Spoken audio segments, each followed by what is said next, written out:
సుబ్రహ్మణ్యం గారు, కొంతమందికి ముఖం మీద నల్లటి మచ్చలు, దీన్నే కొన్ని ప్రాంతాల్లో మంగు అని కూడా అంటూ ఉంటారు. ఈ సమస్య నివారణకు చక్కటి చిట్కా చెప్తారండి? ముఖం మీద మంగు సమస్య ఉన్నట్లయితే జిల్లేడు చెట్టు యొక్క కొమ్మను ఇట్లా విరిచినట్లయితే పాలు వస్తుంది. ఆ పాలు కొంత తగినంత పసుపు కలిపి బాగా ముద్దగా చేసి ఆ ముద్దను లేపనంగా పెట్టాలి.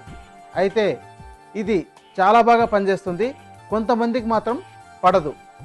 ఎవరికైనా పడకుండా ఉన్నట్లయితే ముందుగా మంట పుట్టినట్లుండి కొంచెం ఇబ్బందికరంగా చిన్న చిన్న చిడుములు లాంటివి తయారవుతాయి. అలా ఉన్నవాళ్ళు మానేవేయవచ్చు.